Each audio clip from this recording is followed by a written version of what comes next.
Artyom, yeah, so you're, sorry, I presume I'm pronouncing your name wrong, but in any event. So yeah, we 3UZ 5-speed. This is a manual configuration. So donor harness recreation, okay, so, or rebuild, if I put it like that. Gone through, stuff's been added, stuff's been removed, basically, transformed into a standalone system, perfect for engine swap. Yours, as far as I remember, was done for our IS 300, so there's been additional stuff put into it so that it'll be more, it'll make everything in the vehicle function the way it should. I'll go through all of that with you. Okay, so all of your injector connectors have been replaced, your cam position sensors been replaced, or connectors been replaced. Okay, this connector on the back here goes to your variable intake for the throttle or for the plenum chamber. Make sure that is plugged in. You'll see it hangs out here at the back.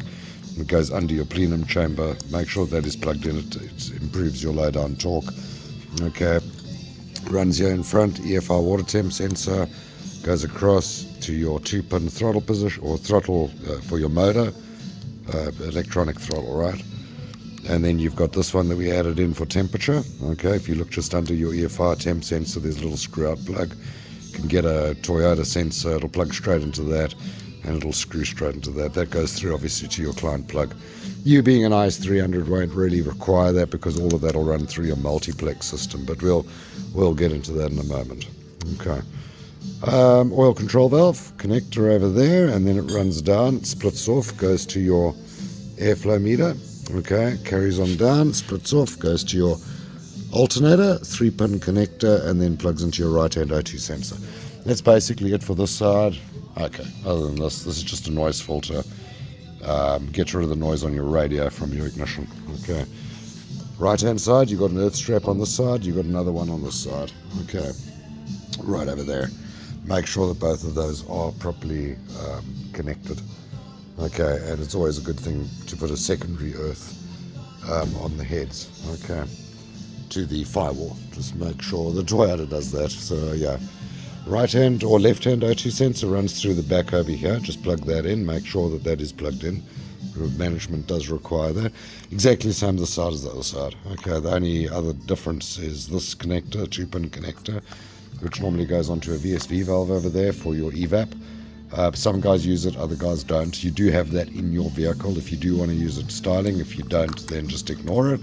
It will not come out with an error code because it has been masked within the actual ECU.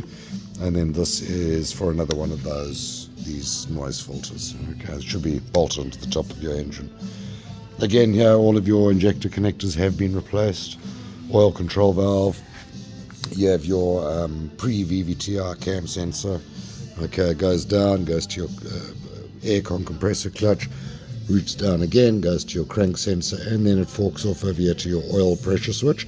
I have got a little bridge connector in here because you've got a different sensor. Or you have one that fits in front and you've got one that fits in the back. This is not long enough to fit to the back one.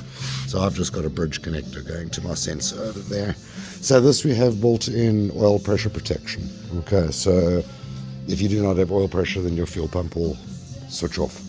I've put this bridge connector here in the back just because this is a 6-speed engine that I'm running a 5-speed harness on, so my sub harness won't plug into the engine harness. Okay, it's different connector.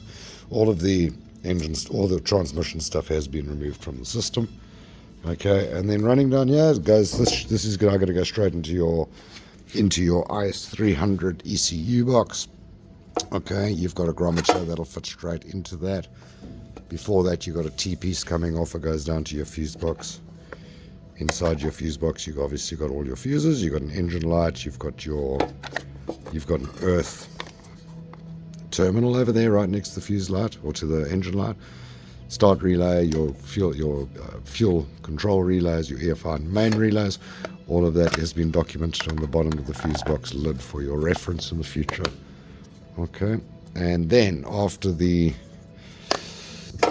grommeter, you got that red cable coming out. That goes directly battery positive. That is your main power supply for the system. This is just a bridge connector so that you don't do anything with, and then you've got your 5 ECU connectors. Okay, so that just plugs straight into your computer. Okay, and then these are the connectors that you are going to be messing around with. So let's go through these. You've got a 10-pin connector. This is the one that's going to be getting everything to run. So ignition, fuel, and start. Okay, rev counter, temperature gauge, oil light, charge light, engine light, and aircon compressor clutch. Okay, rev counter you're going to be using. Temperature you're not going to be using because it's going to run through your multiplex in your case. Oil light you will be using, and charge light you will be using, aircon compressor clutch you will be using. This we give you a pigtail for. Okay, so we'll get into that in a moment. But yeah, you got a pigtail for that. That'll get your engine running as most of the stuff on your dashboard working. Okay, this is a connector for your accelerator pedal and your diagnostics. So we give you a patch harness that basically snakes around there, and this is about 4 feet or whatever. Okay, and then on there you've got a connector for your accelerator pedal, and you have a OBD2 connector. So there's nothing here that you need to do. Just plug that into your accelerator pedal and install that in your dashboard so that you have OBD2 diagnostics. Okay, and then we've got the 6-pin connector over here. This has everything that you need for your multiplex communication to your vehicle. Okay, so you got MPX, you've got your ACMG, you've got positive, negative, and then I think it was your outside temperature wires as well. Okay, so that's going to go through the multiplex to the multiplex in your vehicle, and that'll get your temperature gauge on your cluster working, and your fuel gauge will not mess around, your ambient temperature, all of that stuff will start working after that. Okay, so that's basically it as far as the motor side goes. We are going to quickly put on the airbox and plug in the airflow meter and whatnot, and then we'll quickly do a test run and a DTC scan. Righty, so air intake tube is on, airflow meter, make sure that your airflow meter is facing forward.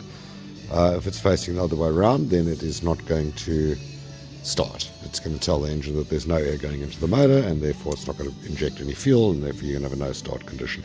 So just make sure that your airflow meter connector faces forward. Okay, if it's on top of the airflow. This is obviously a standard air tube. Okay, this tube over here is basically connected between your throttle body and your airflow meter, so all the air that gets pulled through that needs to be calculated. Okay, so that tube is connected to this tube over here on your right hand valve bank. Okay, it's all part of the ventilation, and it gets sucked through this PCV valve on this side. Okay, it's a blue valve just underneath your, well, right there by your number 1 injector, comes through and goes to your throttle body. Okay, so just make sure that all that's connected properly. And let's quickly give her I'm going to prime the fuel just a little bit here. So ignition. And I'll tell you what, is we had the airflow meter unplugged. So let's just see. Let me re-DTC and let's see what we get there. So these are both airflow meter codes. We are going to clear DTCs. It stored those in memory because the ignition was on, right? So let's read DTCs. Now that it's plugged in, there should be no error codes, right? So no error codes. Let's just prime it here a little bit. We'll give it a run. I can't get it to run for too long, but that should be enough. Read. Still no error codes. IDing the ECU, so calibration information.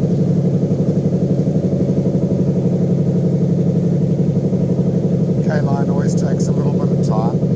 There you go. So you got your part number, calibration IDs, all the rest of it.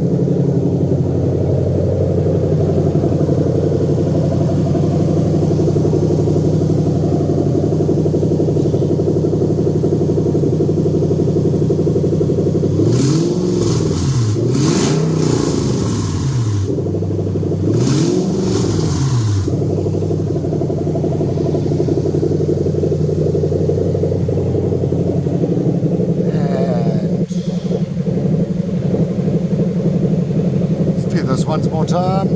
There you go. Still no DTCs. Just going to switch her off. Okay, so she runs good. She runs good. No error codes. Yeah, you should be all good to go. Okay, so any questions, anything like that, you just let us know. But you should be all good. You should be all good. These are great motors. People will have a lot of fun with them. So yeah, enjoy.